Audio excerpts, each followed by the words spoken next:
Þá förum við live. Veistu hvernig gengur að selja svona frakkastíð í sig þeirra hús? Verið hjartalega velkomin á fyrirlestur sjálfbærni í borgarskipulagi sem á vegum sjálfbærni félags Pírata. Frábært félag, frábær félagsskapur. Ég ætla að halda hérna erindi sjálfbærni í borgarskipulagi og þetta verður svona crash course, svona hraðkúrs rosalega margt sem tengist borgarskipulagi og sjálfbærni og hvernig við getum verið sjálfbærri í borginni. Þannig ef ég tala mjög hratt eða óskýrt þá bara kannski gefið svona merki, hæja og eins ef þið eru með eitthvað spurningar þá má alveg taka þær í jafnóðum, það bara fínt. Það bara gott að halda þessu lifandi. Ég ætla að byrja að fara bara svona örsnögt í gegnum náttúruvernd og það sem þau svæði sem eru friðið í borginni og stendur til að friða. Þetta eru þau svæði sem eru nú þegar friðið, það eru Fossvogsbakkarnir, það Laugarásinn, það eru Háubakkar og Rauðhólar. Og það svona misvel hversu fólk þekkir þessi svæði misvel. Og hér sjáum við svona verndaráætlanir sem eru unnar sem sveitarfélög vinna í samráði við Umhverfisstofnun friðlýst svæði og þessi svæði eru friðlýst sem náttúruvætti og þarna eru til dæmis fræðsluskilti einmitt til þess að segja frá því að svæðin séu friðuð og hvað það sem verið að friða. Laugarásinn, þar verið að friða þessar steinklappir hér sem hafa svona mjög merkilega rákir eftir jökulinn. En það sem hefur gerst, en það líka verið að friða þannig ákveð mólendi, svona holt og mólendi. Það sem hefur gerst og því sjáu hér sem fjólublátt, þetta lúpínan sem að taka yfir. Og það búið að undirbúa aðgerðir varðandi lúpína og hvernig við ætlum að reyna að hefta útbreiðslu hennar. En það hægara sagt en gert, en það verður hafist handa í sumar. Því að það sem þær gera að þær fara bara yfir klappirnar og gerbreyta öllu svæðinu sem hér verið að vernda. Það eru Fossvogsbakkarnir, þeir eru einnig, þeir eru með setlög, alveg bara, nú ég búin að gleyma hvað voru 12.000 ár aftur í tíman. Það sem hægt að sjá aftur í síðustu ísöld og loftslagsbreytingarnar sem landi hefur gengið í gegnum. Og svo það Háubakkarnir, þeir eru upp við Vogabyggðina, svæði sem farið af stað í uppbyggingu og þar einmitt verið að vernda sambærileg setlög, reyndar aðeins annars eðlis en þarna hægt að lesa beint í söguna og þetta svæði verður svona hluti af þeirri uppbyggingu sem þarna þar sem það var haldið í svæði og það verður settir svona göngubrýr sem að vernda algjörlega bakkana en gera það á enga síður aðgengilega þannig að þá getur fólk gengið meðfram og séð og upplifa söguna. Og svo það Rauðhólar sem við vonandi könnumst flest við en þeir eru svokallaðir sprengigígar, það að segja gervigígar ætla ég að segja. Það að segja þetta ekki alvöru gígar heldur þetta sambland af gufu og heitu vatni sem að gera það verkum, það myndast þannig eins og gígar. Og Rauðhólar voru á sínum tíma, það var tekið mikið efni úr þeim. Í hvað var það eftir sett? Hvað segirðu? Flugvöllin, jú, það fór í flugvöllin, alveg rétt. Bara að við ekki annað líka. Já, og einhverja vegi, kannski hvort það var ekki Miklabrautin sem það var allavega einhverju vegir sem Rauðhólarnir fóru. Þið með endilega bæti í ef þið hafi meiri upplýsingar þetta, ég ekki alveg með þetta allt í kollinum. Þannig að en Rauðhólar enga síður eru verndaðir í dag og þarna mjög fallegt göngustígakerfi. Það sem ég sjá merkt rautt, þetta eru lóðir, þar sem þetta í eigu einhvers annars en borgarinnar, þessa lóðir. En það sem líka merkilt að út af því að það var tekið svo mikið efni úr svæðinu og þá þeir svolítið opnir gígarnir. Þannig að það hægt að sjá mjög mikið af þeim, en það sjálfsög ekki heimilt að hreyfa við þeim í dag.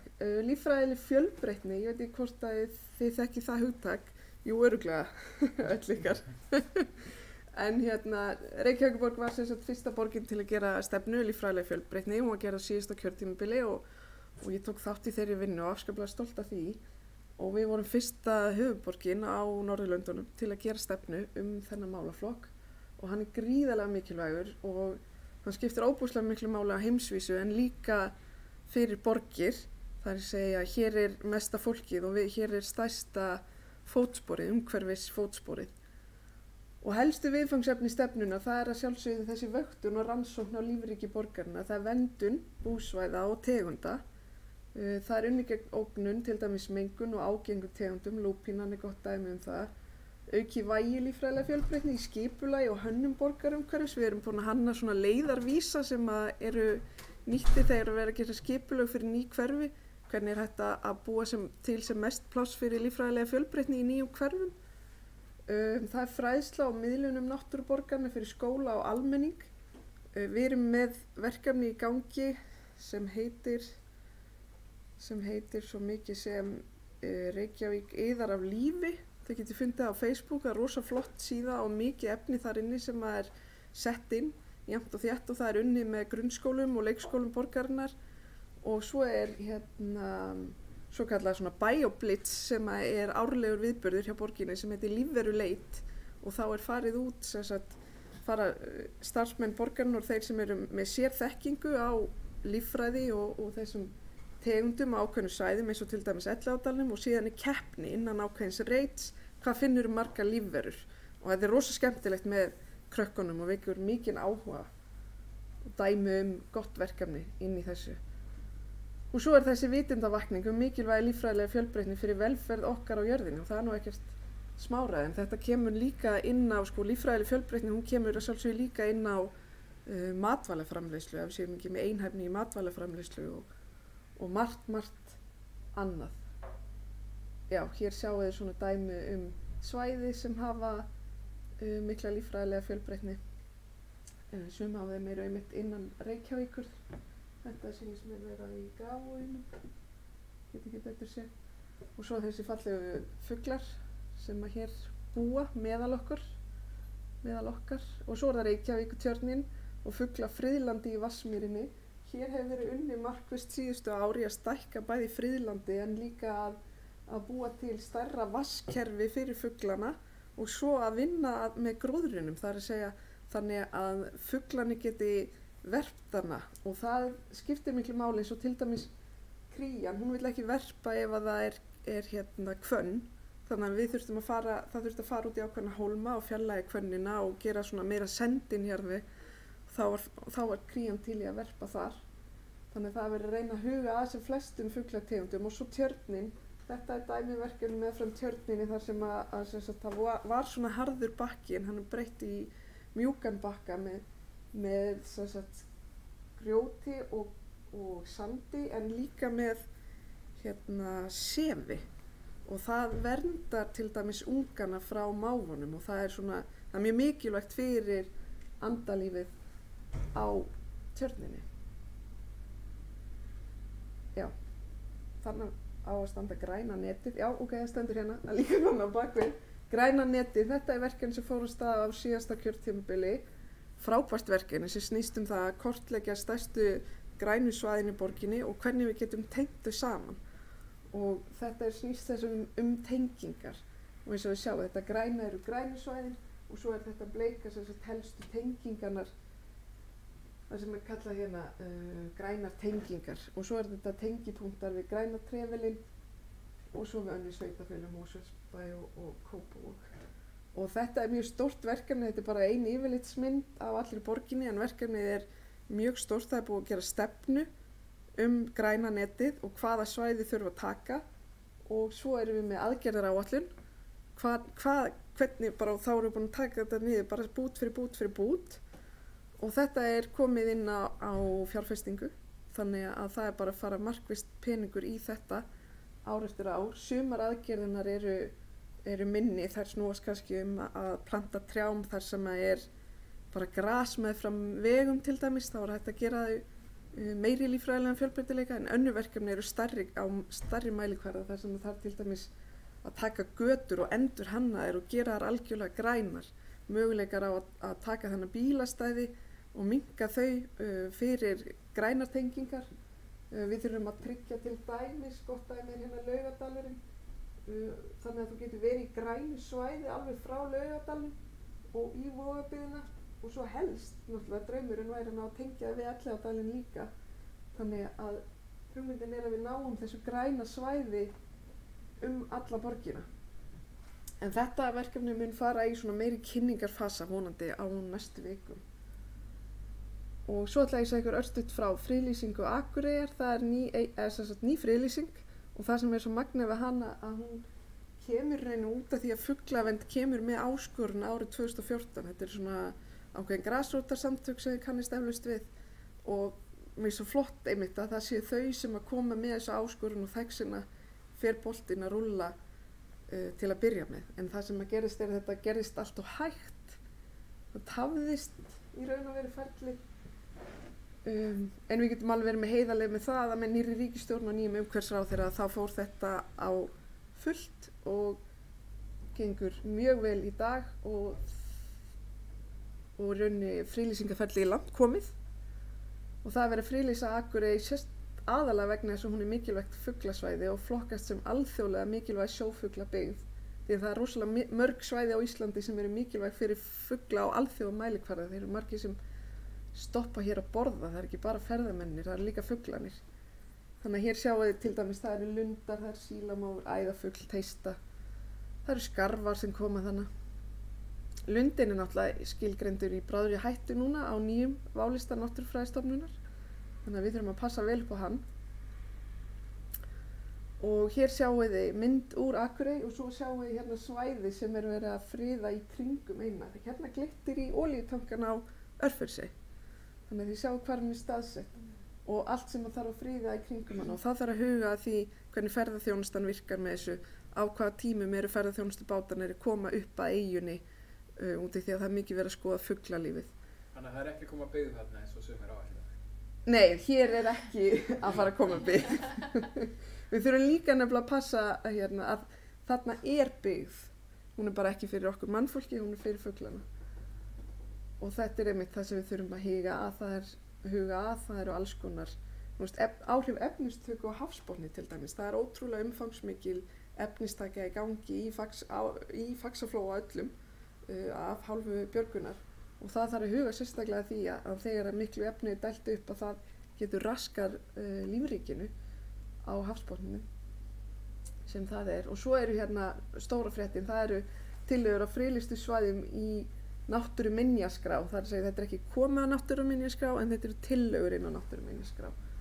Og það eru hérna, sjá 112 svæði, bla bla bla, það var 106 svæði vegna vistgerða, aðeins 6 svæði valin vegna jarðminja.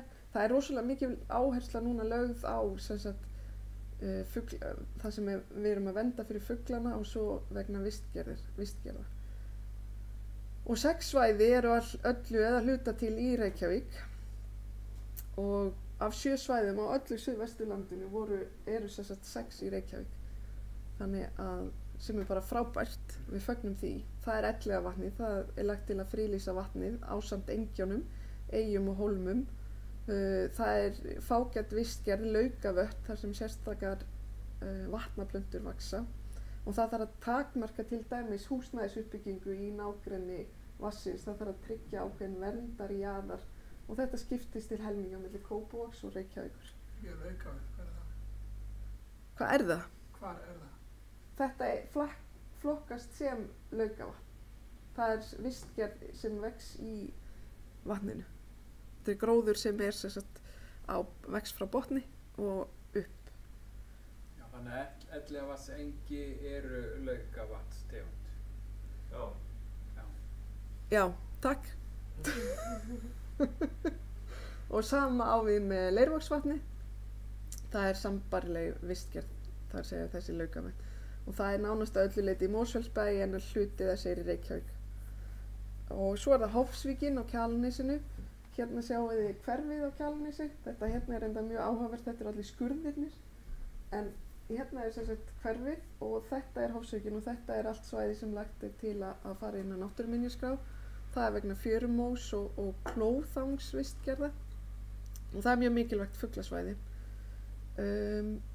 og Blikastaðakró. Hérna, þetta er Geldinganesið og svo förum við hérna inn, þetta er Mosfellsbær, þannig að þetta er í rauninni ótrúlega stórt svæði hérna inn að Mosfellsbæ sem er líka verið að lagt til að sé friða vegna út af því að það eru víðáttumikla leirur og það er mikilvægt fuglasvæði og það þarf að huga sérstaklega hvernig hérna byggðin þróast, en það er líka Sundabrautin sem að ef hún kemur þá þarf að passa þetta, en það er nú margt sem þarf að passa þegar og ef Sundabrautin kemur.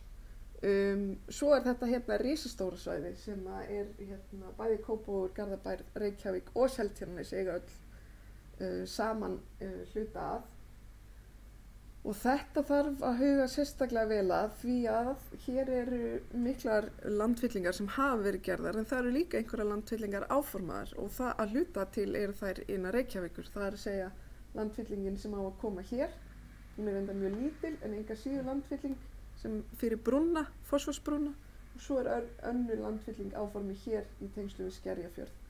Og þá þarf að vega og meta umhverfis áhrifin og það að segja kosti þess að ná til dæmis að tengja saman fyrir vistvæna ferðamáta með brúnni og svo áhrifin á lífrækið.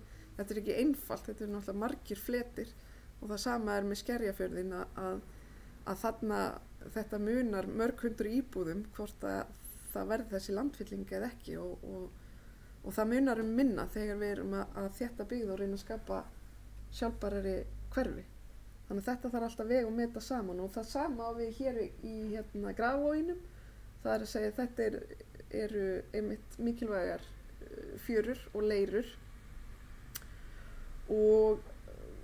og hér er áformuð landfylling fyrir stækkun á Bryggjukverfinu.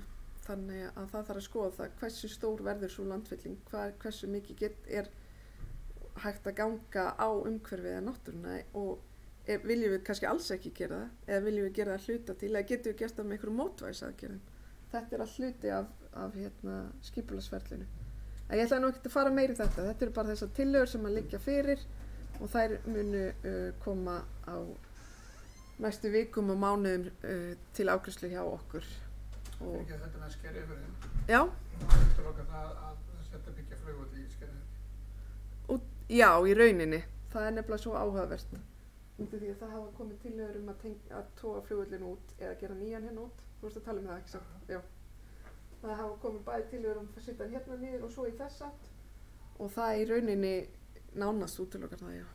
Sérstaklega út í þær eru alltaf mjög stórar og umfangsmiklar. Það er þá náttúrulega rosalega stór framtíðar áhrif af friðin. Já. Það er hérna hárrétt og ég held að einmitt að þetta, já. Svo bara hérna varðandi græna lausnir í skipulaginu sjálfu, það er að segja skipulaginu fyrir okkur mannfólkið en ekki bara skepnunar eða hindýrin. Það er loftslagsstefna Reykjavíkurborgar sem var gerð á síðasta kjörtímabili og er í endurskoðun núna. Hún miðar að því að Reykjavíkurborg verði kolefnishlutlaus 2040 og það er ýmislegt sem að kemur fram í þessari stefnu sem að hérna, svona metnaðarfullar aðgerðir en líka ýmislegt sem er hægt að gera betur og þess vegna erum við nú að fara með þetta í endurskoðun. En þetta snýra aðgerðum sem tengja samgöngum, þetta snýra landnotkun, hvar við erum að byggja, hvar við erum ekki að byggja, þessari vitundarvakningu, þetta eru úrgangsmálin, það er aðlögun að loftslagsbreytingum og svo rekstur borgarni því borgin er náttúrulega mjög stór með marga starfsmenn og getur gert mjög mikið sjálf varðandi loftslagsbreytingar. Hér sjáum við þetta magnaða samgöngukerfi sem við höfum hér á höfuðborgarsvæðinu, það er að segja að nánast bara helmingur þess virkar á morgnana og svo hinn helmingur í seinni partinn. Það er mjög vannýtt og einstaklega óskilvirkt. Og hér sjáum við einmitt frábæru ungu kynslóðuna sem er að vaxa úr grasi og hér þetta eru nýjir hérna, hjólastandar sem hafa verið komið fyrir síðustu 2 árin við grunnskólana og því það kom í ljós að það vantaði hjólastæði við hvern einasta grunnskóla í Reykjavík og það fór ákveðið átak sem er ennþá í gangi að fjölga þeim og svo er að sjálfsögðu að fjölga rafbílunum og hleðslustæðunum fyrir rafbíluna. Þetta er í Vitatorgi, þessi hleðsla Það er nýbúið að skrifa undir samning við Orkuveituna að fjölga 30, ég er ekki með þetta í kollinum. Það er alveg mjög, semst að fjölga hleðslustöðum við starfsstöðvar Reykjavíkurborgar. Þá erum við að tala við grunnskólana og við leikskólana og svo er inn í þessu líka ákveðin svona hugmyndafræði að svona samningum sem hægt er að gera við húsfélög þannig að þau fái styrk til þess að fá heimtaug í húsið sitt. Og það skiptir náttúrulega rosalega miklu máli að náttúrulega það er erfitt að fá sér rafmagn en nánast ómögulegt ef þú getur ekki hlaðið en heima. Þannig að það er svona grundvallaratriði. En það sem er að það getur kostað sko gríðarlegan pening að fara með svona heimtaug upp að húsum. Það er misjafnt hvað þau eru stutt og langt frá hvað segir maður, grunnnetunni eða rafmagnskassanum en þannig að já, en þetta er hugsað sem ákveðin styrkur þannig að húsfélög þurfa aldrei að borga meira en einhverja ákveðna upphæð og þá getum við fengið taugina heim til sín. Og hér sjáum við einmitt, þetta eru við bílastæði borgarinnar, þar sem þessi tenglar eru. Það sem að margir vita ekki er að það eru allir sorpbílar á vegum Reykjavíkurborgar, þeir ganga fyrir metangasi og metangas sem er unnið úr Álfsnesi og kemur frá urðunarstaðnum þar. Þannig að það er svona ákveðin hringrás sem er þar í gangi. Og svo er það blessuð borgarlínan. Hér erum við að horfa á möguleika á borgarlínu, þetta er Glæsibæ hér og bensinstöð Ólís sem er hér. Þannig að við stöndum við enda Skeifunnar. Við erum að horfa á Glæsibæ og í þá áttina. En þetta er sem sagt fyrsti áfangi borgarlínu og það sem er svo áhugavert við þetta, fyrsti áfanga, honum er síðan skipt niður í sko fyrsta, fyrsta bút eða fyrstu leið. Það er að segja, þetta er það sem er borgarlínu kerfið er hugsað lengra, það er að segja, það er hugsað að ná lengri inn í Breiðholt upp í Mosfellsbæ út á Seltjarnarnes.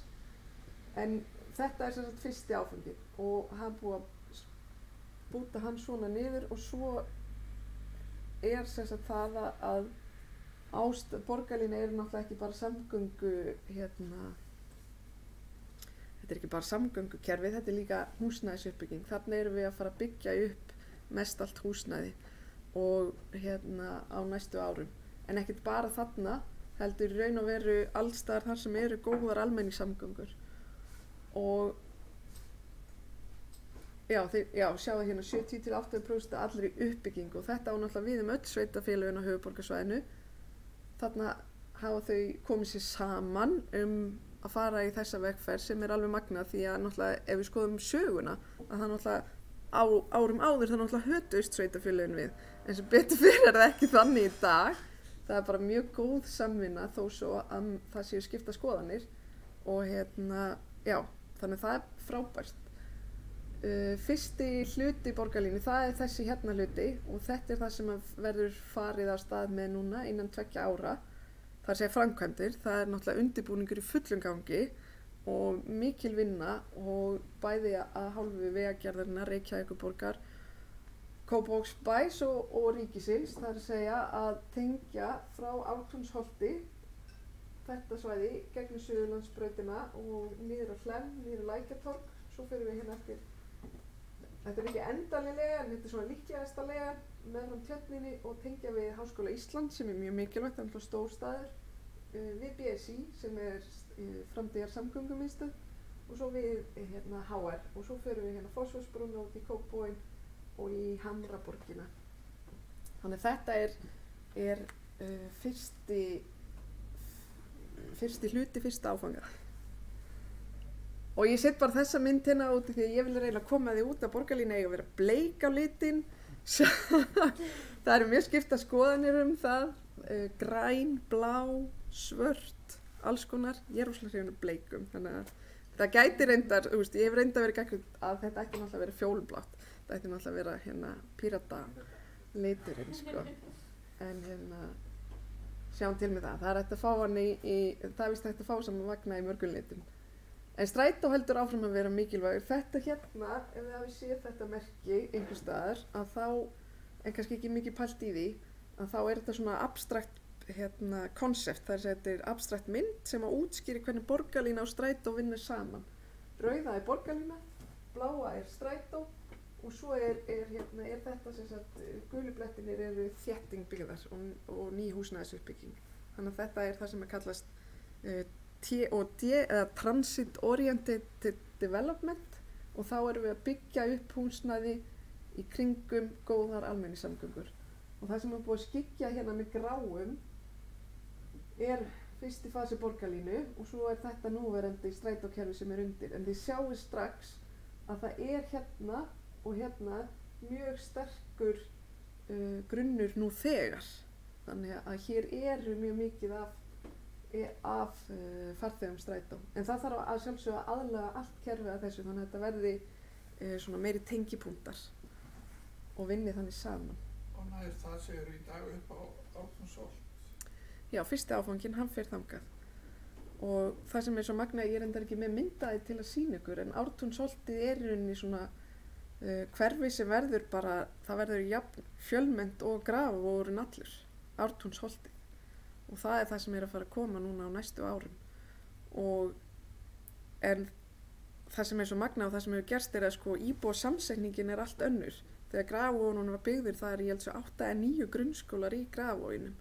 En í þessu hverfi með jafn mörgum íbúðum að þá verða 2 grunnskólar og 1 safnskóli. Þannig að þið sjá að það er miklu færri börn og það er miklu meira af fólki sem að býr eitt. Þannig að þetta er allt öðruvísi samsetning en við höfum í dag. En það eru sumir skólar í Grafarvoginum með mjög lágan fjölda barna í grunnskólanum eins og til dæmis í Foldaskóla. Það er skóli sem er bara orðinn hálftómur en hann var að springa á tímabili þegar Grafarvogurinn var í uppbyggingu. En þetta hefur alveg pólast og er að breytast mjög mikið. Varðandi samgöngunar, þetta er þessi ferðavenju könnun sem er alltaf gerð á hverju ári í Reykjavík og við sjáum hér að einkabíllinn hann fær 73% cirka hlutdeild og svo eru þannig gangandi sem eru 15%. Það er reyndar að bera að hafa í huga að þetta eru allir sem eru að ferðast inn að Reykjavík og þetta eru líka börnin sem eru að ganga í skóla. Þetta er ekki bara fólk sem eru að fara til og frá vinnu. Þannig að það er inn í þessum tölum. Þannig að ég held að mjög stór hluti af þessu er að sjálfsögðu börnin sem fara gangandi í skólan vegna þess að skólan er yfirleitt staðsettur í miðju hverfana. Og svo erum við með hjólandi sem hefur reyndar alveg aukist gríðarlega. Það var bara fyrir nokkrum árum var 0,4% sem var að hjóla í Reykjavík en það kom upp í 7% sem er alveg frábært og var í rauninni markmið fyrir 2030 og náði upp í 7% en það er komið nú þegar. Þannig það er alveg magnað. Og svo er strætó sem er alltaf í 4% ef ég mann rétt, ég held sér 4% sem að strætó er í. En þó svo strætó var í 4% og fyrir sko 2012 og er í dag í 4%, þá þýðir það að sko innstígunum og farþegunum hefur fjölgað gríðarlega en hlutfallsaukningin er engin. Þannig að Er það ekki þá út af ferðamönnum? Jú, en það eru bara miklu fleiri sem að taka strætó í dag. Fleiri sem búa hérna en ég. Jú, það eru fleiri sem búa hérna. Það er miklu fleiri ferðir, sko. Já. Þannig að En þá er sér kannski lágt hlutfall, mér finnst það lágt. þetta er lágt hlutfall. Já, þeirra sem búa hérna þá er náttúrulega mjög stórt hlutfall ferðamanna sem nota strætó. Já, við höfum reyndar ekki nógu góða tölur Nei. fjölda ferðamanna. Okkur vantar þær svolítið. Þannig að en við sjáum enga síður eins og innstigið 2011-2017, það er alveg að aukast, þannig að farþegafjöldin er að aukast verulega en það þyrfti náttúrulega að aukast miklu meira. En það er líka, ef við ætlum að gera það, þá númer 1 verðum við að auka flutningsgetuna. Það er að segja sumarleiðir eru bara fullar, það er ekki hægt að bæta við meira af þeim. En við erum líka að auka tíðnina og gæði þjónustuna. Þetta eru líkil þættinir, sko. Og þetta er hjólaborgin einmitt, þetta er það sem ég var að nefna. Hún er komin upp í 7%. Og þetta eru einmitt dæmi þessa nýju hjólabúa. Það eru bara 10 ár síðan að það var bannað fyrir grunnskólabörn að hjóla í skólan. Mm. Það er alveg magnað. Það var ekki leyfilegt að hjóla. Þannig að hérna, sem betur fer erum við nú komin á betri stað hvað það varðar. En það sem er eiginlega að gerast er að það eru svo margir sem koma á hjólum, sérstaklega á vorin, að þetta dýr ekki til, sko. Það eru kannski 70-80% krakkar sem koma á hjólum. Það er engin smá fjöldi, sko. Þau eru ekkert smá öflug. Torg í biðstöð, við þurfum nú kannski ekkert að fara yfir það. Þetta er bara frábært svona verkefni þar sem er verið að taka torg sem er ekki komið að staða í endurhönnun og það eru svona alls konar hópar. Það geta verið nemendur, það geta verið grasrótarsamtök sem sækja þessi torg og það er aðeins búið að víkka þetta út, þannig að í rauninni getur sótt það svæði sem þú vilt sjálfur í dag, sem er mjög áhugavert og við erum að fá miklu skemmtilegri umsóknir. Boxið sem var í Skeifunni síðasta sumar, ég veit ekki hvort þið fóru í það, svona matarmarkar, það var hluti af þessu verkefni. Og svo lögum við göngugata sem að ég held að það er mikil umræða Laugaveg göngugötu sem er frábært en þegar við horfum svona lengra fram í tíman þá held ég að það muni verða miklu fleiri svæði sem verða göngugötur og það muni jafnvel koma óskir frá hverfunum að sín gata eða ákveðin gata innan þessa borgarhluta eða þessa hverfis verði göngugata einfaldlega vegna þess að þú sérð þau lífsgæði og allt sem að fylgir göngugötum. En svo er líka svo áhugavert að við Laugaveginn til dæmis að þar er rosa mikil umræða með og móti göngugötum á meðan það er verið að göngugötu væða Kvosina og það eru komnar nokkra göngugötur þar en það er engin svona mikil polarisering í umræðinni þar. Það er í rauninni bara er mikil hamingja með það og sem er gaman að sjá. Hérna sjáum við þetta fjallaði einmitt, þetta var samgöngustyrkin. Borgin tók það upp núna á síðasta ári sem að var þá færði styrk þar sem þegar þú ferðast með öðrum faramáta en bíl og það var annarkvort 2 eða 4 sinnum í viku, ég man ekki hvort talan var, að þá færði ákveðin samgöngustyrk og þetta hefur ótrúlega jákvæð áhrif. Það er strax búið að minnka hlutfall sem ferðast á einkabíl, auka farþegi í einkabíl með strætó, áreiðhjóli, gangandi. Þannig að borgin með sína 9.000 starfsmenn getur haft ótrúlega mikil áhrif og samgöngustyrkir eru sjálfsögðu þekktir líka vísvegar í atvinnulífinu og eru notaðar af mjög mörgum fyrirtækjum í dag. Það sem ég langaði aðeins að koma inn á hér er svolítið staðan í dag, út af því að við erum alltaf að tala sjálfbærni en í raun og veru erum við að fara rosalega langt frá sjálfbærni og við erum í rauninni að vera minna sjálfbær nánast hvern einasta dag, hvert einasta ár og við sáum að það var bara í fréttunum í morgun að ríkisstjórnin er ekki að ná þeim markmiðum sem hún ætlaði að ná og það er að aukast útblásturinn frá síðasta ári og stór hluti af því er þetta. Það er að segja helmingur allra kílómetra sem eru eknir á Íslandi er á höfuðborgarsvæðinu og síðan er það að vaxa í nánast veldisvexti. Það er að segja það hefur aldrei verið eins mikil umferð og árið 2019 enga síður ætlum við að stefna því að ná Parísarsáttmálanum og við erum bara svolítið langt frá því, við erum eiginlega bara að fara akkúrat hína áttina. Ætlum að fara í þess átt en við erum að fara í þess átt. Þannig að og þetta kom í fréttinar í síðustu viku sem ég vonaði að hafi tekið eftir vegna þess að þetta er vinna sem að ég setti á stað það að reikna út hversu mikið við megum keyra til þess að geta náð Parísarsamkomulaginu og það er í gangi vinna hjá ríkisstjórninni að rafbílavæða flotann sem er frábært og borgin er að vinna með í því og Orkuveitan að sjálfsögðu líka. Þannig að það er stórt verkefni og það er margt og mikið í gangi þar en það er náttúrulega ekki bara rafbílavæðing, það er líka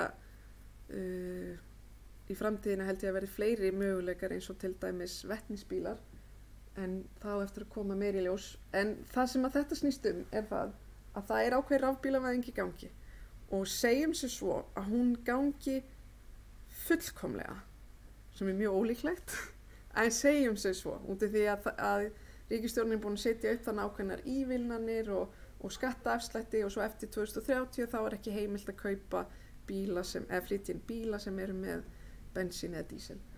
Ef að þetta gengur fullkomlega, þá erum við samt ekki að ná Parísarsamkomulaginu.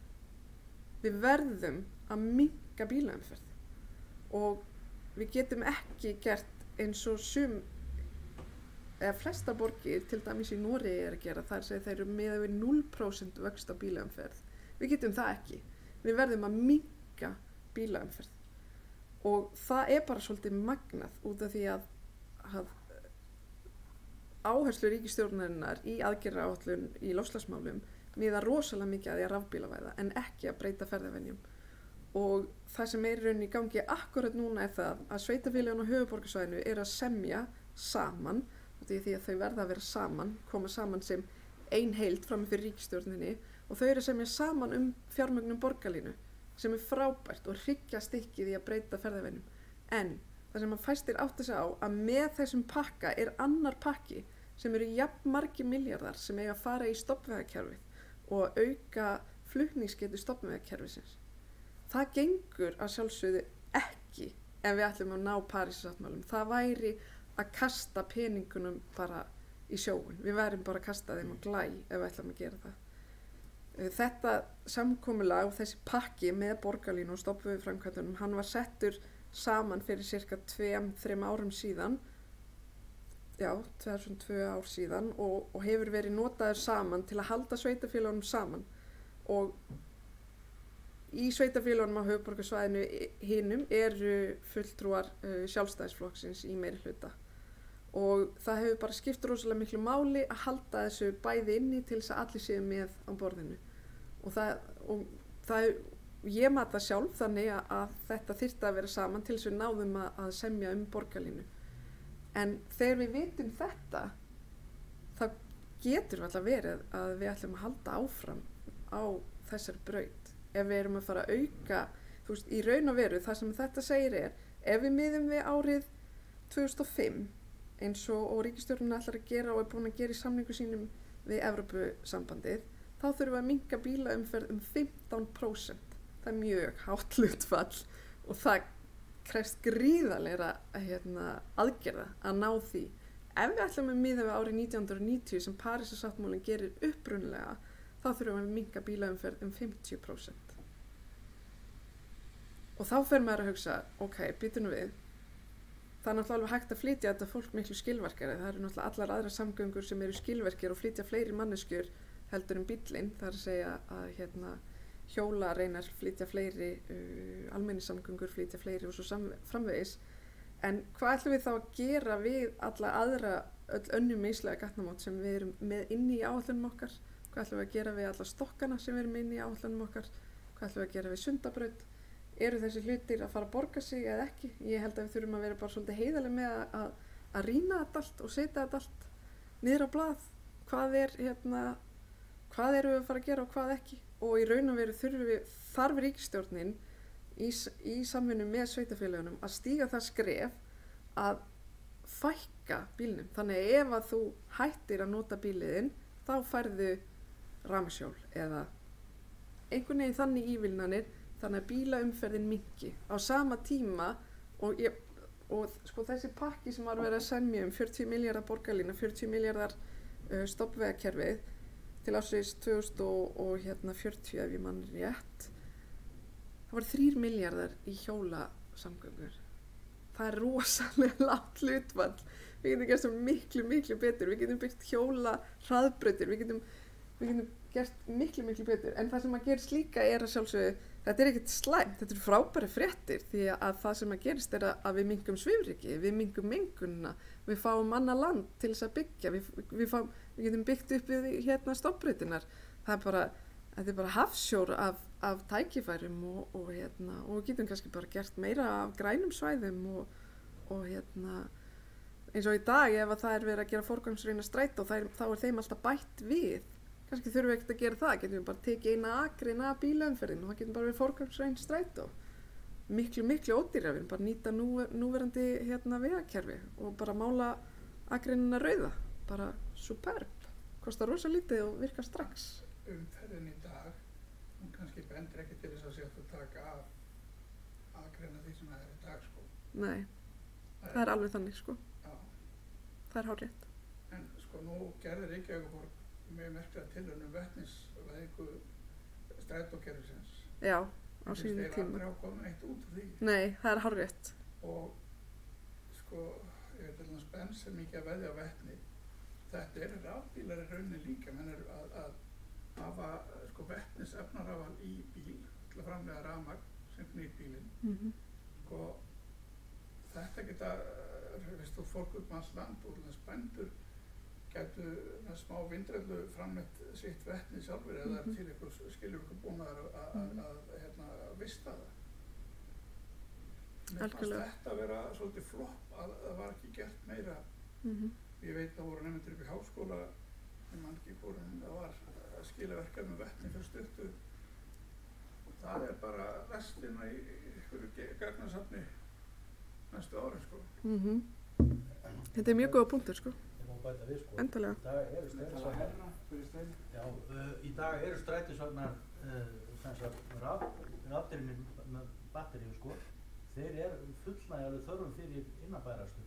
Þannig að þú þarft ekki að fara í vetni sem er dýrara og ekki þessu umhverfisvæn. Þannig að þú þarft meira rafmagn fyrir þá. Eða þá það sem að flestir eru að gera, að nota bara vetni sem kemur úr vinnslu af jarðgasi. Sem að hleypur á líka CO2 út, sko. Já, sem er ekki náttúrulega hér. Nei. Það er spurning á netinu hérna. Er frítt að leggja rafbíl? Já, ég er ekki með þetta. Ég er ekki með hérna. Það eru einhver bílastæði sem eru merkt, held ég, og þau eru frí. En ég er á hybrid og það er allavega klukkutími frýr. Já, það er eitthvað svona tafla inn á vef Reykjavíkurborgar. Já, það sem getur séð samkvæmt því hvernig bíl þú átt, hvort það er frítt eða ekki. En það er ekki frítt fyrir alla bíla og það sem er að gerast er að hverju ári er þetta hert. Út af því að bílan er að verða umhverfisvænni, þannig að það er einmitt þannig. En varðandi vetnið að þá er svo áhugavert, ég sá einmitt þetta var svona könnun sem var gerð hjá öllum stærstu bílaframleiðendum heims og hvað þeir halda verði framtíðabílanir og þar var vetnisbílinn komin í fyrsta sæti og rafmagnsbílinn komin í þriðja sæti. Það var mjög áhugavert. Bæði hefur Benz veðið á vetnið í langan tíma og einhverju japanski framleiðendur viti. Þetta er einmitt. Ég held að þetta muni koma sterkar inn, sko, á næstunni. Er eitthvað verið að hugsa í framtíðinni, nú þegar, svona fjöldatakmarkanir á bílaumferð? Er það komið til tals? Það verður alveg komið til tals. Það er svolítið erfitt. En hins vegar það sem hægt er að gera er að setja svoköldu mengunar- og tafagjöld. Það eru svona sértæk veggjöld sem eru sett innan borga. Það er bara svona myndavélakerfi sem að fylgist með þeim bílum sem kemur og það borgar bara í hver skipti sem þú keyrir ákveðin veg og þetta hefur sýnt sig bæði í nágrannalöndum okkar en líka í Bandaríkjunum að virkar. Þar segir þetta dregur úr umferð en þetta skapar þá líka möguleikana á varanlegum tekjustofni fyrir sveitarfélögin á höfuðborgarsvæðinu ef af þessu verður og það væri þá að mínum að þetta upplagt að binda það í vistvænar samgöngur þannig að hver einasta króna sem kæmi þar inn færi í að byggja upp vistvænar samgöngur. Við erum búin að setja stað eftir að þetta kom í ljós. Þetta minnisblað sem var lagt fram í síðustu viku vinnu við að gera metnaðarfyllri markmið breyta ferðavenjur einfaldlega vegna þess að við verðum að gera það. Við getum ekki haldið í þau markmið sem við höfum í dag, þau eru ekki nógu góð og ný forgangsröðun vistvæna ferðamáta, það er að segja að sitja gangandi fyrst í forgang, síðan hjólandi og síðan almenningssamgöngur og þetta snýst ekki bara uppbyggingu borgarlínu eða þess aftar, þetta snýst það að allt borgarumhverfi sé hannað fyrir gangandi vegfarendur. Við sjáum hérna Síðumúlan og Lágmúlan, þetta er mjög gott dæmi hverju sem er ekki hannað fyrir gangandi vegfarendur, þannig að það er eiginlega bara hræðilegt að labba hérna og manni finnst maður ekki verið öruggur og ég er ekki vissum myndi koma hérna með börnin mín í göngutúr.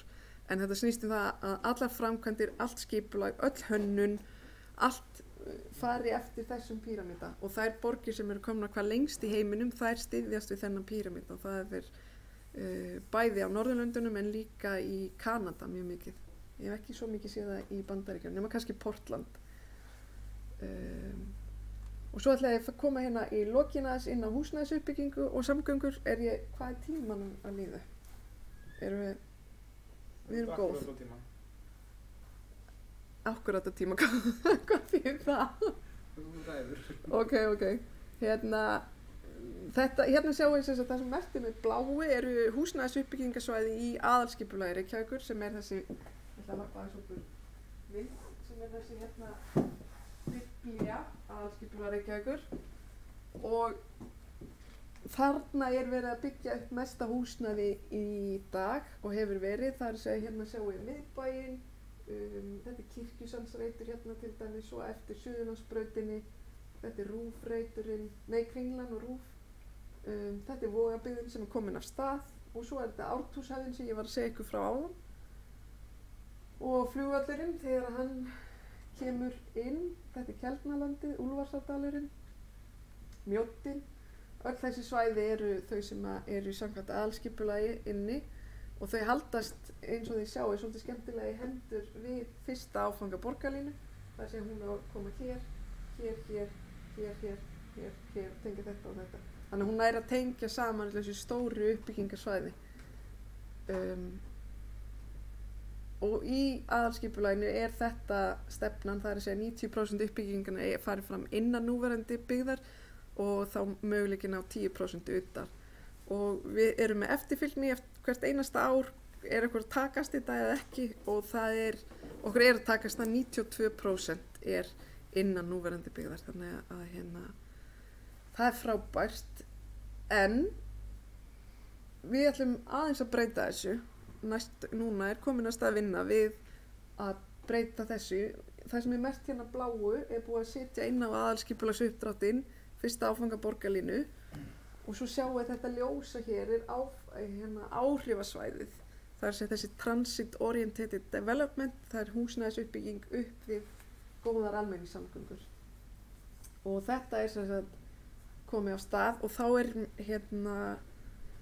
þá verður í kjölfari skilgreint eitthvað hlutfall sem er ekki komin tala á 80% eða hvernig sem mun þá byggjast upp við góðar almenningssamgöngur borgarlínu og svo aðrar góðar almenningssamgöngur sem eru í dag eins og til dæmis bara leið 6 sem er mjög góð sem fer hérna já, hún er eiginlega samlega borgarlínu ok, kannski gott dæmi en allavega, það eru fleiri leiðir og fleiri svæði sem að koma til greina og þetta er svona ákveðin breyting á uppbyggingunni en þetta sjálfsögðu miðar alltaf því að reyna að skapa sjálfbærari borg tekst okkur það, ég held að það sé svolítið erfitt manneskjan er alltaf að leita þessari sjálfbærni, þetta er svolítið svona eins og kalleikur sem við erum að leita og okkur tekst ekki að finna en við reynum samt alltaf að gera betur og betur og hluti af því að byggja þéttar upp er svo að við erum að takmarka fótspor okkar í umhverfinu og náttúrunni til þess að einmitt að gefa náttúrunni meira rými en ekki að þenja byggðina út allt. Hérna sjáum við Vogabyggðina og Háubakkana, ekki Háubakkar, sem að hérna eru verndaðir og þessi hús hérna verður haldið öll í en þessi hús hér er búið að rífa hluta af þeim og komið að stafa uppbygging, ég veit ekki hvort þið tekið eftir í fyrsta húsi er risið, það er rosalega flott, sést mjög vel úr Ártúnsbrekkunni og þetta er allt íbúðir og hérna verða líka pálmatrén góðu þau munu verið cirka hérna gott að minnast á það það er að segja ef af þeim verður þannig eftir að kostnaða mynda það endalega og þetta er hluti af þeirri uppbyggingu svæðinu þetta hérna hús er risið, þetta er fyrsta húsi og þessi áttina að sunda já Akkurat, hún er hérna skemman fyrir aftan. man ekki hvort að Húsasmiðjan á þessi skemmu. Og þarna er verið að vinna með blágrænar ofanvatnslausnir eins og í öllum öðrum nýbyggingahverfum. Blágrænar ofanvatnslausnir eru þannig að regnvatnið það fer ekki ofan í skólpið og þetta hefðbundna veitukerfi heldur kemur það og við höldum því á yfirborðinu. Það er aðskilið frá skólpinu og öðrum veitukerfum og það sem sagt rennur eftir yfirborðinu og það þarf að komast í jarðveg því það þarf mjög ofta að hreinsa það, sérstaklega ef það hefur farið eftir götum sem að getur verið mikil mengun. Og þá sjáum við dæmi, rigningin fellur og síðan myndum fara í svona rásum eftir gangstéttunum. Þetta eru mjög skemmtilega lausnir þar sem þetta er gert og síðan fer þetta í minni tjarnir sem fer síðan í stærri tjarnir sem fer síðan í svona viðtaka sem getur verið mjög stór tjörn, getur verið vatn eða getur verið sjórinn. Og við erum til dæmis að vinna með þetta í Úlfarsárdal, já hérna er hann. Þetta er nýtt hverfi, þetta er nýr hluti og hann er allur með blágrænum ofanvatnslausnum. Þetta er nýji skólinn, sundlaugin og bókasafn, menningarmiðstöð sem er verið að byggja hér. Og þetta hér hallar sem sagt allt niður í þessa átt, en þetta er hæsti punkturinn og þetta hallar niður í þessa átt og að leirtjörninni. Og leirtjörninni er tjörn sem var svolítið stór tjörn sem að hvarf á hverju sumri og var bara að leir og það kom óbúslega mikið svona moldarrók út af henni. Og það sem við erum að gera hér er að við erum að leiða allt yfirborðsvatn í rennum eftir gangstéttunum hérna í svona litla læki sem renna út í leirtjörnina. En á sama tíma erum við að minnka leirtjörnina. Það er að segja að þetta er hæsti punkturinn og svo verður leirtjörnin cirka svona lítil og þetta hérna verður húsnæðisuppbygging og allt vatni rennur hérna úti og þá með því að minnka hana og leiða yfirborðsvatnið þangað að þá erum við að tryggja það að hún hverfi ekki á sumrin og valdi svona moldarroki eins og hefur verið. Já, hér er hún alveg þurr. Hún sést ekki einu sinni. Þetta er bara mold. En uppbyggingin hér er ekki farin af stað, en gatnagerðin er farin af stað. Þannig að götunar eru að verða klárar, það þurfa náttúrulega að koma fyrst. Og síðan kemur húsnæðisuppbyggingin. Og þessa götu hér er verið að endurhanna að fjarlægja hringtorkið. Því hringtork eru ekki góð fyrir gangandi vegfarendur og þannig er verið að setja hjólastíga og gangandi í fyrsta forgang. Einfallega vegna þess að allir sem munu eiga heima hér munu þurfa að sækja þjónustu að hluta til neðst í dalinn. Þannig að það þarf að vera að sjálfsögðu frábært að ganga og öruggt. Og þetta er þann nýja uppbyggingin sem kæmi, göngustígakerfi og svo leirtjörnin. Þetta er svo stað nálægt, þannig að Vesturlandsveginn. Nei, þetta er ekki svo nálægt Vesturlandsveginum, sko. Það er myndi. Þetta er þetta er inni upp brekkuna, sko, svo kemur Bauhaus og svo kemur Vesturlandsveginn. Þetta er svolítið svona... Já, það er ekki langt úr Bauhaus upp í leirtjörn. Nei, það er ekki langt, Það er sko. mjög stutt, Sko, Bauhaus er inni hér. Já. Og svo kemur þetta og svo hérna. Þetta er svona hærra uppi. En mér finnst leirtjörn þannig að standa svo hátt í landinu. Þetta er óta Múlafarsfells. Já, hárrétt. Eins og sést hér. Við erum að vinna með umhverfisvottaðar byggingar, það skiptir svolítið mjög miklu máli, þar sé steypan, hún til dæmis hefur stórt umhverfisspor, það skiptir máli hvaða efni við veljum og hvernig við byggjum.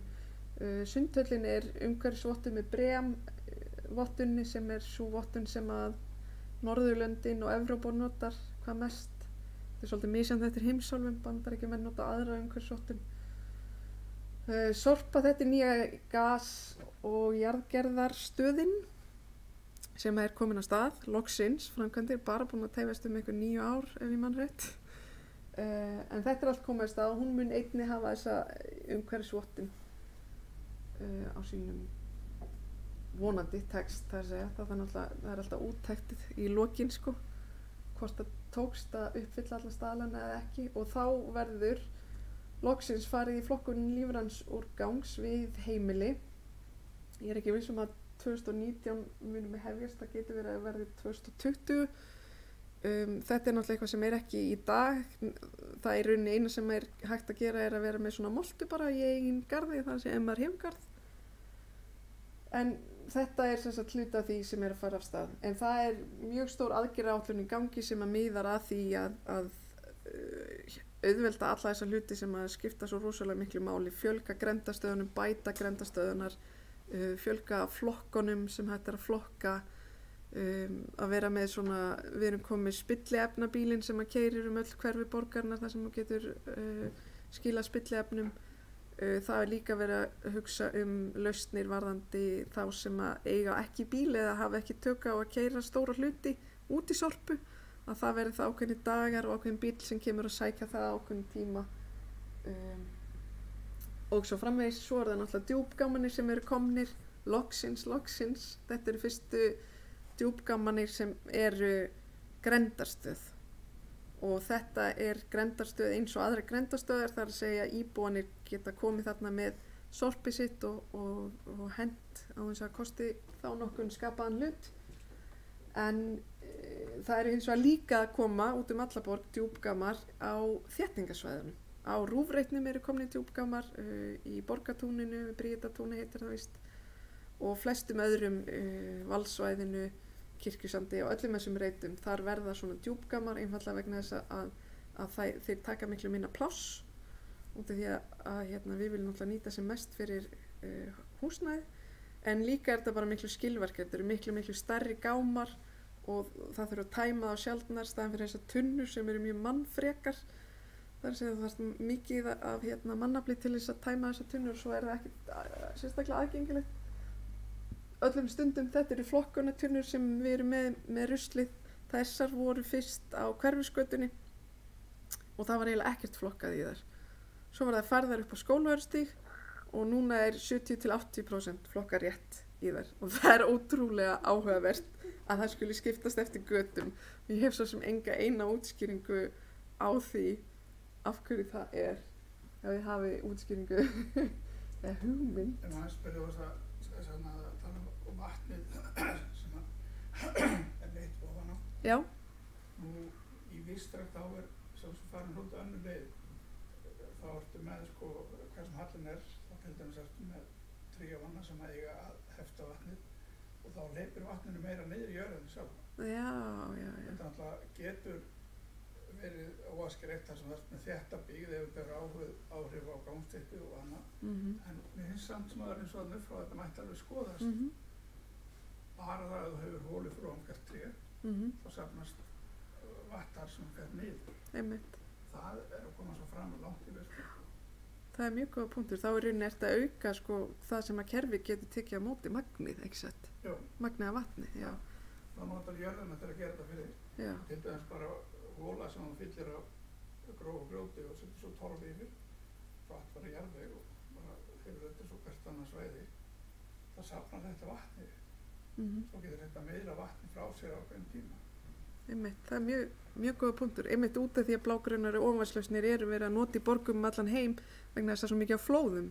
Og þegar þú ert með svona lausnir sem að tala einmitt við þess að þú veist að nefna hér, að þá þá getur kerfið tekið á móti miklu meiri, þá er ekki og geymta, þá er ekki, og fólk heldur ofta að þetta sé ekki vandamál hérna í Reykjavík, en þetta er vandamál. Það eru ákveðin hverfi þar sem að þegar það er mikil rigning þá flæðir upp í kjöllarunum og það er þetta.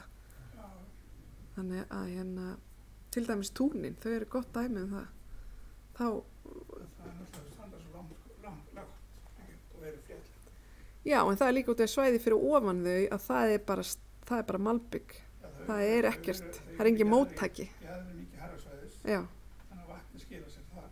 Já, þess vegna þarf þar til dæmis Laugavegurinn sem er þar, að hann þarf að hannast með blágrænum ofanvatnslausnir, þannig að hann takja á móti vatni til þess að minnka álagið á íbúabyggðina í túnunum. Það er spurning á netinu, Já. hvað er djúpgámur? Hvað er djúpgámur? Það er svona djúpgámur og hann nær alveg 3 metra niður í jörðina. Þannig hann er alveg, neðanjarðar er hann alveg óboðslega stór og svo kemur sérstakur bíll sem eru með ákveðin búnað og lyftir upp öllum græjunum og þá kemur í ljós hversu óbúslega stort og mikið þetta er og þetta getur tekið á móti miklu meira magni af sorpi. Þannig að þetta er svona... Meina spurningu hérna á þessi sorpið eins og fyrir norðan þá safnaði svona afgangsolíu frá heimilinu og veitingastöðum. En maður kemur hér með þetta sorpið og farðum með þetta í spillefni þannig að það er engin leið önnur en að fara með það í sorpið eða þessu summi gera bara í salerni og sem er ekki gott. Það er alveg frábært verkefni sem að En er engin hugmynd með höfuðborgarsvæðinu að taka slíkt upp? Það getur verið að sé í úrgangsáætluninni, ég er ekki alveg með á hreinu sko. Það sem er svo, það kostur þegar þú ert með minna sveitafélaga þá hefur svona ákveðin viðbragðsflíti og það er auðveldara að innleiða hluti. Það er erfitt hér að fá öll sveitafélagin til að ganga í takt og leysa lausnir. Það er vandamál hér að nú erum við komið 3 flokkunarkerfi, Kópavogur flokkar öðruvísi og Seltjarnarnesi enn öðruvísi. Þetta er alveg hræðilegt sko, ef þú spyr mig. Og þetta er ekki að fara að hjálpa sko. En veistu, það er bara, ég með moltuna, núna var ég að lesa daginn að það sé svo mikið metangasmengun frá svona heimagerðri moltu.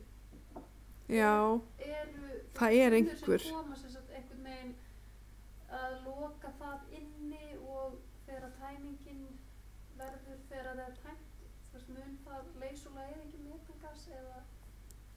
Það er mjög góð spil. Sem þú setur í moltutunni þannig að það er metangas komið. Ef þú ert að gera moltuna rétt þá átt ekki að metan sko.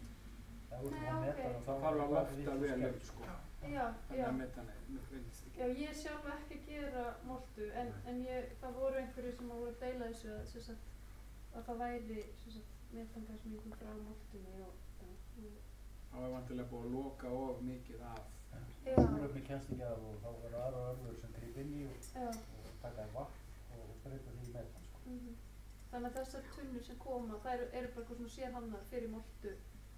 Þannig að það er ekki alveg lokaðir heldur eitthvað. Ég held að það sé til marga lausnir sko, ég er ekki alveg með það á hreinu, en þetta skiptir rosalega miklu máli og þegar við erum líka með moltugerð sem eru bara fyrirtæki hérna upp í Gufunesi til dæmis sem er að gera moltu og það skiptir rosalega miklu máli að þau gera þetta þann hátt að þau sé ekki að losa meira og rauninni geta, ef þetta er ekki gert vel þá er það að losa miklu meira heldur en að bara setja þetta í landfyllingu og það er náttúrulega alls ekki. Þetta er náttúrulega ekki bara spurning um losuna, þetta er líka spurning að nota þessi ráðum sem að endurgera jarðveginn og tapa í jarðveginn. Já, ég meina fer ekki þessi molta í að búa til metangas upp í nýju þannig stöðinni? Nei, hún er sett bara í jarðveginn og rektum og Já, ok.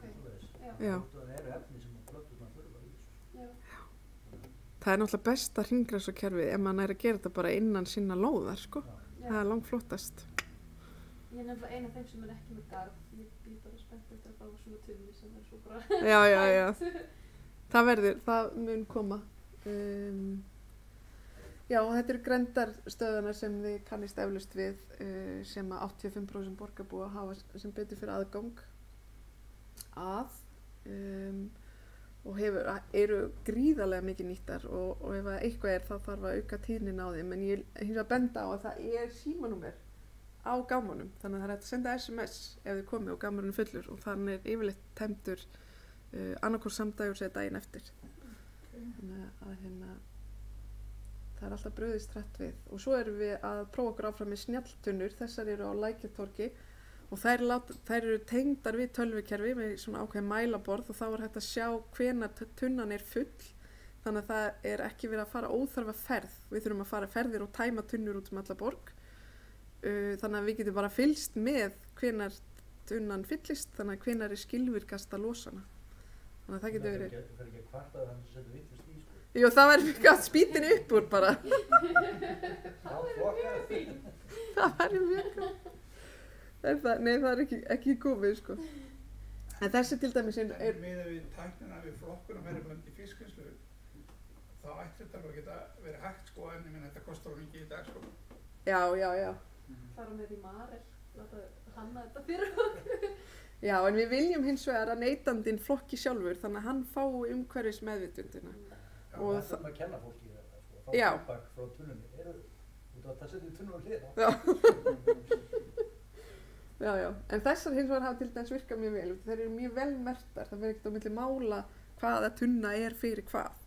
Þannig að þarna er ekki verið að setja vitlaust í vitlausan flokk. Svo er það Snjallborgin, hún er að sjálfsögðu að vinna mjög mikið með umhverfismálin og það er verið að vinna með til dæmis snjalla ljósastaura, það er verið að vinna með þannig að þá getur tengst til dæmis og fengi rafmagn frá ljósastaurum fyrir farartæki, hvort sem það er rafmagnshjól eða rafmagnsbíll. Það er verið að vinna með snjallar samgöngur. Það er bara mjög stórt kerfi í gangi innan borgarinnar og styrkir sem er verið að sækja aðalega til Evrópusambandsins því þar er nú allur peningurinn, eða flestur peningurinn, til þess að vinna með snjallar samgöngur og þá bæði, það er eitt verkefni til dæmis, ég snýstu sjálfbært samgöngukerfi á höfuðborgarsvæðinu sem við erum að sækja styrk. Fáum að vita það á næstu vikum, hvort við fáum hann. Og svo eru fleiri verkefni og þau snúa öll að þessu sem að er oft svona kasta fram sem lausninni en er ekki lausnin, heldur hluta lausninni og það er að sjálfsögðu til dæmis sjálfkeyrandi bílar, það er ekki lausnin en hins vegar verður hluti af lausninni og sjálfkeyrandi bílar munu fyrst fara í sérrými, það er að segja það sem þeir þurfi ekki að taka tillit til allra annara bílana og allra annara sem að ferðast borgina og þá er að sjálfsögðu borgarlína líklegasti kandidatinn til þess að verða fyrst sjálfkeyrandi út af því að hún ferðast í algjöru sérrými þannig að það er líklegast að slík farartæki verði fyrst án ökumanns og þá fyrst förum við nú að spara okkur peninga í kerfinu vegna þess að það fer hlutfallslega mjög há upphæð í launakostnað og ef að við getum sett þann pening í að bæta þjónustuna að það fáum náttúrulega, þá eru, það er bara annað kerfi og þá erum við bara að nýta peningana allt öðruvísi. Þannig að sjáum hvernig það gengur. Það eru mörg verkefni hérna í gangi og ég þarf nú kannski ekki að fara inn í þau öll en það er til dæmis mikið í gangi hjá velferðarsviði og það er verið að rafvæða til dæmis allar umsóknir hjá velferðarsviði, það er verið að rafvæða umsóknir hjá byggingafulltrúa sem verður stórkostlegt framfara skref að þurfi ekki að prenta út alla uppdrætti og skila þeim niður í Borgartún þar sem að byggingafulltrúi tekur það og skannar þá inn. Mjög tæknilegt. Eða þannig. Það er rafvæðing hafnanna sem er í undirbúningi. Fyrsta háspennutengingin á landinu er sem sagt komin í undirbúningsfasa sem er mjög spennandi. Vindmyllur, viljum við vindmyllur, viljum við ekki vindmyllur? Er eðlilegt að setja vindmyllur þar sem er óröskuð náttúra? Ættu við að setja vindmyllur frekar þar sem er meira raskað umhverfi? Þetta er ekkert sem er komið að stað, það er ekkert verkefni í gangi eða neitt slíkt, þetta er bara svona... En ef við ekki bara setja upp á þaki á húsinu okkar? Jú, það væri náttúrulega mjög gott, sko. Nei, ég meina það er skipulagsmál, sko. Ef ég sett upp á þaki hjá mér, það getur verið nákvæmlega eitt hóla til, sko. Já, ef hún hefur, ertu að meina svona umhverfis grendaráhrif, þá, já, einmitt, það er mikið mál. Það er verið að minnka vindmyllur núna í Danmörku vegna þess að það er drepa svo mikið af fuglum. Já, ég veit það. Þannig að, já, þá kemur það vandamál líka í staðinn. Það sem að skiptir mjög miklu máli. Það er benda að þetta hefur verið rannsakað svolítið að það er rúmlega vindmyllur þessar fuglu sem virðir það er rúmlega minnstað. Það eru bílar, það eru kettir og það eru hávísir sem að drepa og ráspennu línur sem að drepa miklu fleiri fugla heldur en nokkrar vindmyllur gera. Já, en ekki kannski í Danmörku, það sem að hefur verið sko aðaláherslan á að fjölga vindmyllum í mjög langan tíma sko í örugglega 30 ár og nú er það orðið svo mikið að það var rannsókn gerð og þá kom í ljós að það er sem sagt töluvert búið að ganga á fuglalíf út af vindmyllum. Þannig að þessin er það núna að leita að mjög list. Sko, ég er einnig á könnun í Danmörku sem að það sem það töldur á fyrir séð það að fuglar læra á vindmyllugörða á örfáum árum. Þeir breyta sínum flugum. Þannig að þetta er vandamál sem er bara í fyrstu árin. Bara eins og með girðingar og annað að fuglar læra að nýta sem girðingarstæðin frá fljúa að drepa sig. Sko. Já, ég held þetta sé bara svolítið stórt mál sko. Þá þurfum við að rýna þetta vel að það sé tekna nokkra ákvarðanir sko. Nú er tíminn okkur aðeins að minka. Já. Búin að rétt nálan tíma. Já. Er ég búin að vera eitthvað mjög góður? Ég er búin að halda ykkur inn í einn álega tíma. Þetta er fyrsta verkefni, endurheimt votlendis, það er komið á stað í Úlfarsárdal, það er búið og er í útboðsfasa og það er verið að grafa upp í þessa skurði. Það var gerð mjög ítarleg rannsókn að koma í ljós að þessi skurðir eru ennþá að losa, þannig að það borgaði sig að grafa upp í þá og það verður gert með svolítið flottum hætti, það er að segja það er ekki bara grafað upp í og sletta, heldur verður ein tjörn hér, svo myndast önnur tjörn hér og þriðja tjörnin hérna einhvers staðar og þannig að þetta verður svolítið svona lífrænt og fallegt landslag sem að skiptir óbúslega miklu máli fyrir líffræðilegan fjölbreytileika. Og þetta er fyrsta verkefni. Nú er þetta svolítið mikið umdeilt sko því það er svo margs konar votlendi til. Til þess að Austurlandi þar var ekki hægt að komast heim á bæjunum að þekkja alveg nauð að þekkja til að hvað leiður þurftur að fara. Og þar ertu með 1-2 fet niður á Sandlu. Ef þú fyrir hérna vestur fyrir Borgarnes þá ertu bara með Fúamýri sem er bara niður í óvandarækt. Já. Þar ertu með rotnum náttúrulega nánast endalaust eða skurði. En í landinu þá klárast þetta mjög stuttum tíma. Já, þetta er náttúrulega þarf að skoða hvert og eitt. Þeir þjóðvegir eru gerðir þannig að það eru skurðir meðfram til þess að þeir haldist þurrir bara svo það bindist ekki. Það er sjálfsagt þónungur hluti Reykjavík sem er byggður á svæði sem er framræst með skurðum. Til að byrja með. Já, og í dag er það framræst með vegum, því hver einasti vegur sem er lagður er framræslu kerfi. Það skiptir jarðar svolítið oft niður. Algjörlega, en það er náttúrulega bara gigantískt magn af skurðum í landinu, þannig að þetta er, það þarf að vinna þetta verkefni áfram og það er ekki verið að fara að grafa upp í hvern einasta skurð, aldrei sko, ég held að þessi bara aldrei að fara að gerast. En þetta er svæði sem var ekki nýtt fyrir nokkurn skapaðan hlut, þannig að það liggur rosalega vel. Þetta er Úlfarsat, efst í Úlfarsárdalnum og hvað heitir þetta vatn sem er? Hafravatn, þakka þið fyrir. Og hérna er svona ákveðið votlendi en þetta mun á að tengjast svona skemmtilega saman. Þetta land var notað til að bera það svínaskít. Já, einmitt, til að losa það frá búanum, áhugavert. Það er mikið af landi sem hefur verið notað í það. Já. Svína- og hænsnaskít. Fækkun bensínstöða, þetta er verkefni sem er í gangi hjá borginni og við erum náttúrulega með brjálæðislega margar bensínstöðar per íbúa, miklu fleiri en nágrannalöndin okkar og sumar af þessum lóðum henta mjög vel fyrir uppbyggingu, aðrar ekki en þetta er svona, já, þetta er svolítið stórt verkefni sem er í gangi og allir vilja halda sínu og enginn vill missa eina einustu bensínstöð. Stjórnar borgin, hvað er skipulagslega, já, og svo gerur hún lóðaleigusamninga og þeir renna út og sumir af þessum aðalum að missa lóðaleigusamningarna sína og þá getur borgin einfallega sagt við viljum ekki framlengja og þá þurfa þeir að fara. Og býtu, hverjir eru að missa samningarna sína? Það eru nokkrir aðilar, ég er ekki með á allir kollinum. Þessi hérna til dæmis. Já, en ABC-kerfið er? Það er einhver flokkun. Ég er ekki með það hreinu. Já, það eru litirnir hana á Já. og Þetta er bara Þetta er glæri sem ég tók nefnilega annars staðar frá. Já. Er þetta í aðalskipulagi Reykjavík? Fækkun bensínstöða? Já. Ég held ekki, ég man ekki Liggur þar upplýsingar þetta? Það er ég þurfti að skoða. Þú bara spurðir spurningu sem ég er ekki með á hreinu.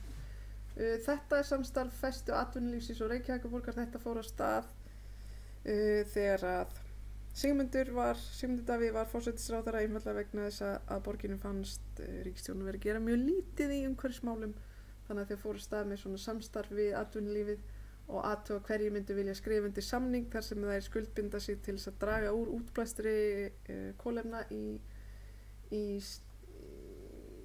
sínu fyrirtæki og það í rauninni byggust við að fá nokkra en það eru yfir 100 fyrirtæki sem voru til í að taka þátt og það er á meðal öll stærstu fyrirtæki innan Reykjavíkur sem er alveg magnað og þetta eru þeir allir rosa glaðir fyrir utan Höfða. Loftslagsskógur Reykjavíkur, þetta verkefni sem er í gangi með Skógræktarfélaginu en hefur ekki verið formfest endanlega en hann snýst það að skólar og fyrirtæki fái reiti til þess að kolefnisjafna sína starfsemi og þetta verður þá styrkt af borginni og gerir það að verkum að við fáum fullt af trjám og því við erum með mikið af landi sem hendar fyrir skógrækt þannig að það er bara að setja þetta á fullt og það er á minni könnu að klára það.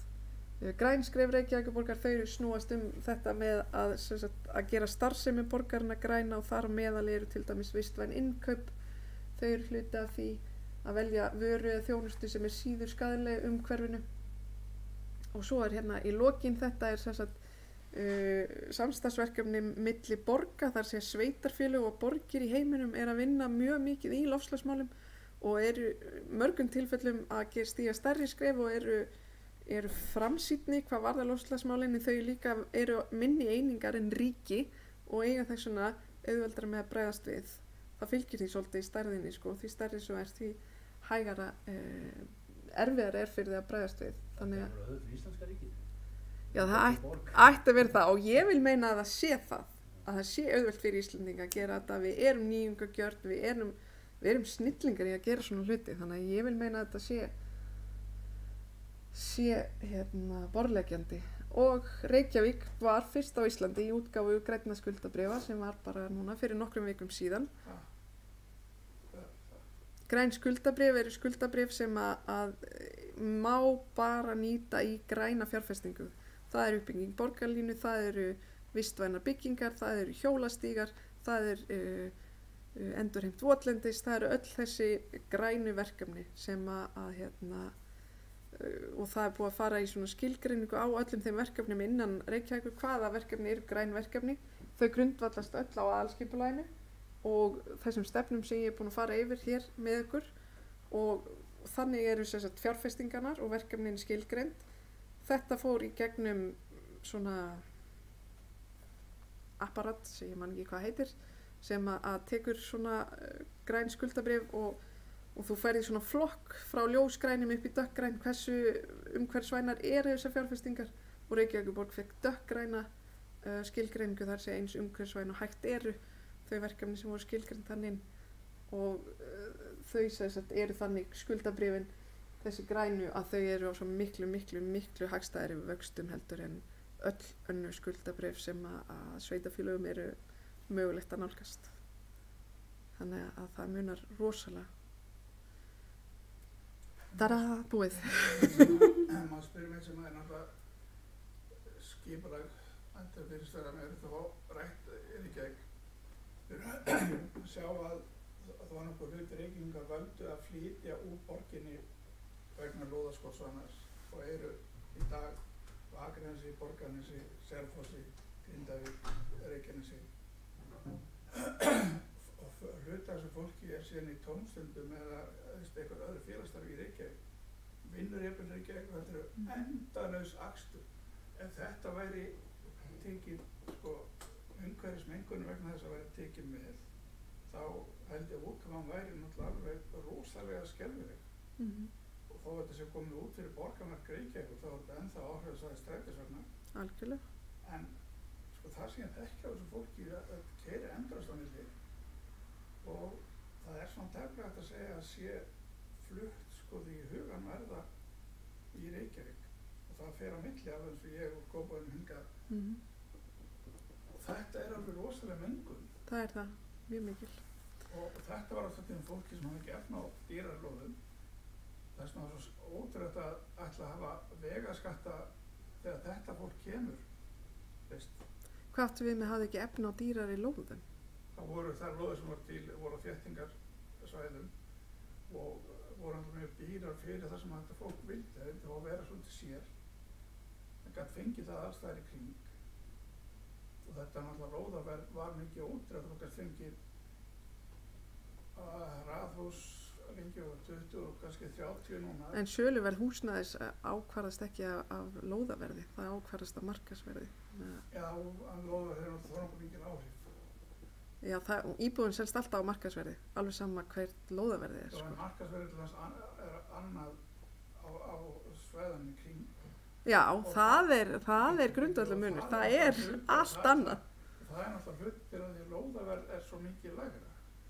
Nei, það hefur sýnt sig að þær lóðir sem hérna voru boðnar út fyrir nokkrum árum sem voru annarkvort ókeypis eða nánast ókeypis að verktakinn hirti alla gróðan í ein vasa og seldi á markaðsverði og það gerist líka í nágrannasveitarfélögunum okkar þannig að það hefur ekkert að segja.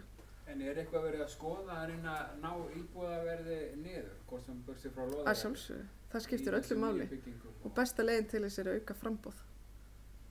Sem er verið að gera og þess vegna og sko þetta svona til þess að skilja alla söguna náttúrulega svo að aðalskipulagið þetta fór af stað 2006. Það tilbúið 2010 til 2012 endanlega og á grundvelli þess fara síðan allar húsnæðis uppbyggingar áætlanir af stað. Öll rammaskipulagin, öll deiliskipulagin, lóðirnar eru setta niður í deiliskipulagi og síðan í kjölfari fer sjálf húsnæðis uppbyggingin í stað. Þannig að það sem við erum að sjá birtast núna sem metaári í húsnæðis uppbyggingu 1188 íbúðir sem meira en 1978 þegar Breiðholtið byggðist upp að það grundvallast á þessar stefnumörkun.